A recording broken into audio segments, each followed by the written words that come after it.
think even now when I think about people growing up right now in this stage, especially they've got access to Android smartphones.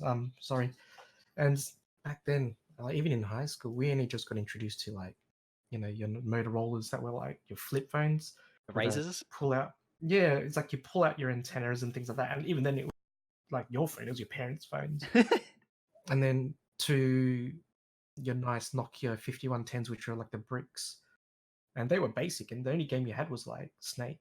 Versus now, where you could download like Clash of Clans or even Fortnite on your phone and I'll dig play. that. Clash of Clans is good.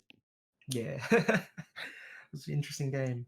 You know what's But weird though? Oh, you go. sorry, Sorry. what was that? I No, was no, I was after gonna you. say, do you know what's weird is that you still have to pay $100 a month for these phones. That you think now they're just pieces of junk.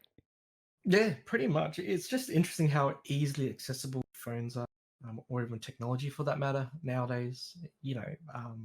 Back then you'd pay like an arm and a leg just for a 3110, and 3110 all you could do really was call, make some messages, make your own music tones.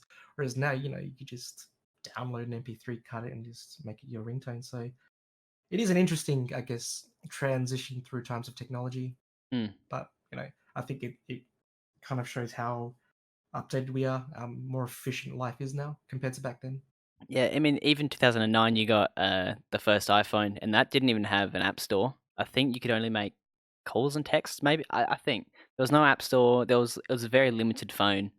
So then they had to release the second like 3.1 or the 3GS or whatever it was. Yeah, And that was when the App Store came out. Everything was so much better. But before that, it was just a phone that was touchscreen, really. yeah. I remember actually my first phone was the three. That was when I first started working full time, and it was interesting because you didn't really look into apps. The only thing you really used it for was your camera, Yeah, because there was no cameras on the phones prior to that. And at the same time, I think cameras were expensive back then. Like you'd have your point and clicks or your DSLRs, but having an iPhone, the quality was crap. I'm not gonna lie, but it actually helped with people who just wanted to go on the go. And if you had like an MP3 player, it just made it more convenient to have everything in one. right. Yeah. But that's a big thing, and I think that's a big sales point of Apple was just you got your contacts, you don't need this anymore. You got your camera, you don't need a camera anymore. So then they really pushed that, and that's what I think really drove the iPhone market compared to a lot of other phones. But then again, Yeah, I other agree. phones had cameras, but I don't know. I think Didn't market it well enough. yeah, that's it. Nokia phone don't want that. We want an Apple phone. It's funny how Nokia was the most dominating phone out then back then, especially with their blue screens. I think it was like your 8250s and things like that. And then all of a sudden, Apple came out of nowhere and just created, an iPhone, iPod Touch, and all that, and it just from there just was a takeover. Androids weren't popular. I remember having a Motorola phone, and it was one of those Razor flips, and that was a cool thing back then. But the iPhone just came in and just took over, and still to this point, it's either 50-50. You either have a iPhone user or you have an Android user, which is interesting. But now you got the Huawei coming into play.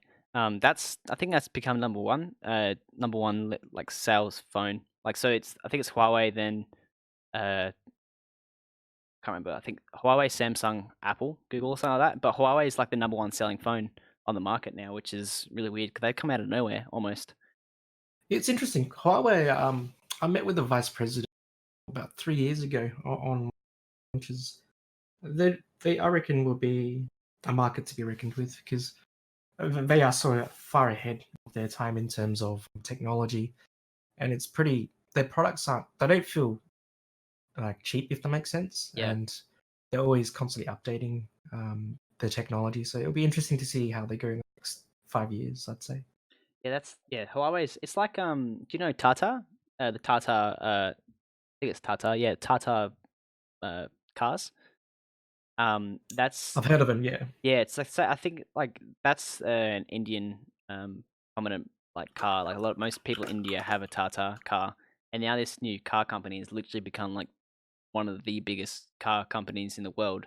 They own Jaguar, they own Jeep as well, I think. Don't quote me, but I know it's Jaguar and perhaps Ford. But this company is huge.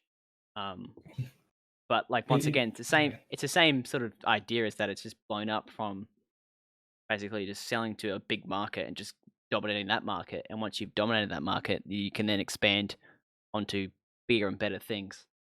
Um, yeah.